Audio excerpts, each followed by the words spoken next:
Halo, selamat datang kembali di channel United Identity, channelnya fans Manchester United yang selalu berpikir logis dan sistematis. Di minggu yang baru, hari Senin, selalu lah ya, dengan baju putih, Manchester United memulai dengan hal yang fresh, ya, reborn kembali. Barusan juga dengar bahwa ada pemberhentian ya, Coach Sintayong dia sebagai pelatih timnas Indonesia. Terima kasih buat Coach Sintayong. Semoga sukses di kemudian hari dengan tim-tim sepak bola lainnya. Dan dia juga sudah banyak berjasa ya, membawa Indonesia di level ya sampai saat ini.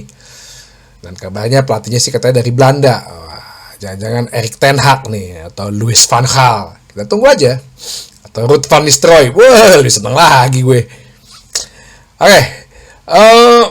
Jadi tadi pagi ya, tadi malam lah ya, kita saksikan sama-sama. Gue juga reaksi pandangan mata di mana Liverpool melawan Manchester United akhirnya berkesudahan imbang 2-2. Bahkan seharusnya kita bisa menang.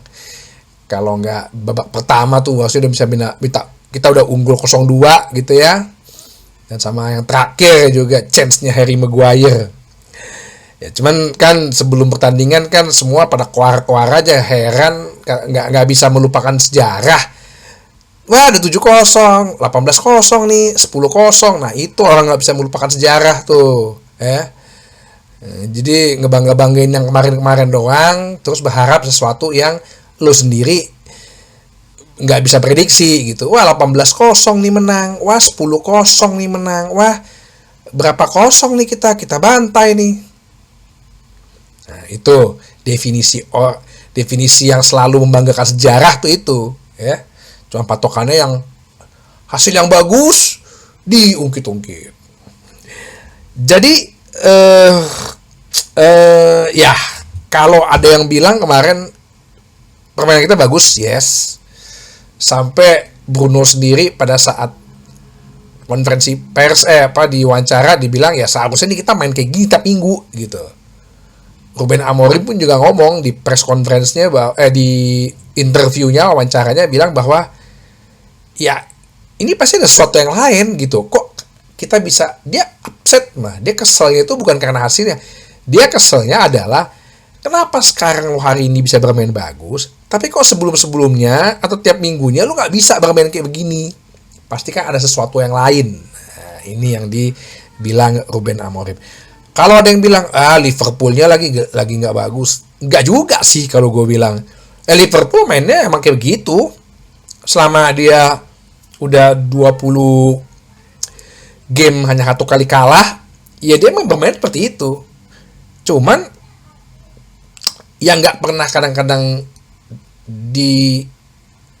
agak luput dari para lawan-lawannya, yaitu adalah sektor kanan Liverpool yang diisi oleh Trent Alexander-Arnold itu sebenarnya adalah justru sisi lemahnya gitu loh. Kemarin itu tadi malam itu Ruben Amorim sangat jitu gitu loh untuk menggempur dari sektor sisi kanannya pertahanan Liverpool, mulai dari Bruno Fernandes, mulai dari si Dalot, bahkan akhirnya si Lisandro Martinez, sampai Lisandro Martinez tuh bisa maju dan mencetak gol. Nah, itu sebenarnya kelemahannya Liverpool. Sisanya sih sama, emang mainnya kayak begitu. Dia nggak terlalu pressing di awal. Begitu dia 10 menit babak pertama dia baru bikin pressingnya dikeluarin, kan gue udah pernah bahas kan. Si Armstrong ini mengadopsi permainan Klopp, tapi nggak semuanya kayak gitu loh. Dia lebih mengatur ritmenya. Jadi pertama waktu pas gue lihat juga formasi tidak seperti yang gue prediksi ya. Gue pikir Dalot akan diistirahatkan, ternyata dimainkan ya, walaupun bermain cukup bagus ya. Beberapa lah harusnya dia bisa, umpan-umpannya dia itu bisa menjadikan peluang gitu ya, peluang besar atau momentum yang bisa menghasilkan gol. Jadi di di kipernya itu Onana, back tengahnya Lisandro Martinez, Harry Maguire yang bermain bagus ya, Matthijs de Ligt. Terus kemudian tengahnya Mazraoui wingback kanan, wingback kirinya Diogo Dalot, tengahnya Ugarte dan Maino. Ya menurut gue sih bisa jadi ini jadi akan menjadi tim inti lah ya. Berarti kan sesuai dengan resolusi gue 2025 kan. Semoga Manchester United sudah menemukan, Ruben Amorim menemukan tim inti gitu. Depannya yaitu Bruno Fernandes, Amad Diallo, dan strikernya Højlund. Seperti yang selalu ya gue bilang, Bruno Fernandes sebagai kapten, kalau dia bermain tanda kutip waras saja ya, nggak misu-misu, nggak ngomel-ngomel kayak nenek-nenek, dia lebih fokus ke pertandingan, nggak usah ngefokus. Oke lah, mungkin dia kesel, frustasi, teman-temannya nggak bisa menjalankan. Ya lu sebagai kapten, lu lah yang harus memotivasi gitu. Nah kemarin sih agak adem dia. Jadi ketika agak adem, game plan berjalan, strategi berjalan gitu. Nggak ada kesalahan-kesalahan individu. Di babak pertama, memang seperti biasa ya, Liverpool, dia awal-awal agak sedikit slow, tapi mulai memasuki menit ke-10 dia mulai pressing.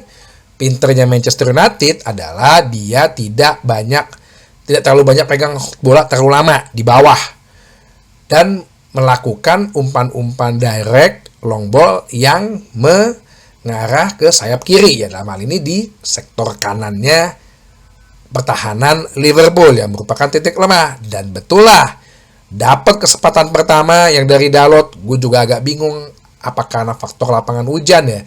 Itu sama tuh dengan akhir game yang Zirkzee ngasih umpan ke Maguire. Kenapa mereka kagak ada yang berani nyusur bola tanah ya? Apa karena lapangannya kena salju, takutnya bola jadi berjalan pelan? Nah, umpan yang setengah crossing lah tuh ya, agak ngambang dikit, terlalu pendek gitu loh buat terlalu ke bawah buat Amad Diallo, sehingga dia nyundul juga sulit gitu. Jadi udah di posisi gini, mau pakai kaki sulit, mau pakai pala sulit. Kalau agak naikkan dikit mungkin bisa disikat pakai kepala, kalau agak turunan bisa pakai paha atau kakinya.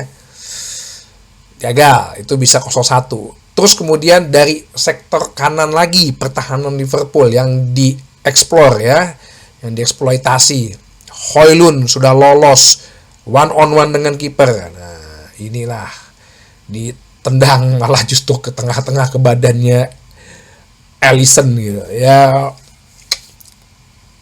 ini kan yang gue bilang bahwa selain wingback kiri, dan kalau kita bisa mengcashkan gitu ya, menguangkan Marcus Rashford, cobalah kita datangkan striker.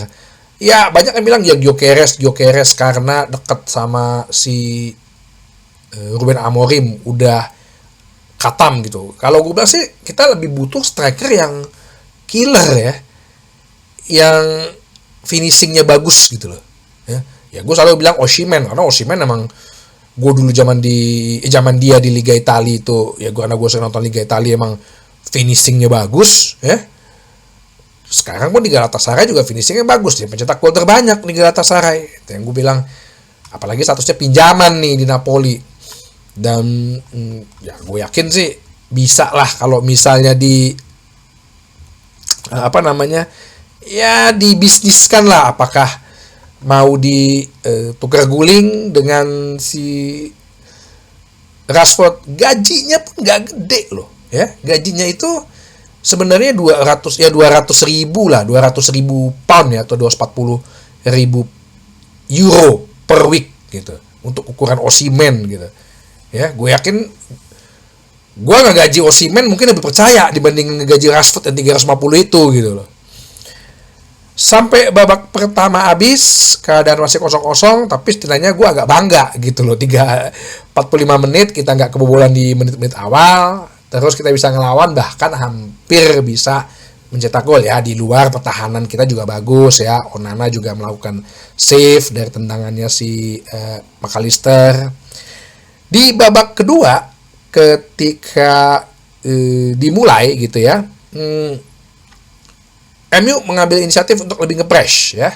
Jadi nggak sampai tuh Liverpool keluar dari sepertiga pertahanan sendiri, ngepres terus sampai akhirnya tetap kan dari sektor kanan pertahanan Liverpool dieksploitasi terus, loloslah Martinez, tendang, ya gue pikir tadi agak out tuh, kita kena tiang masuk ke bawah.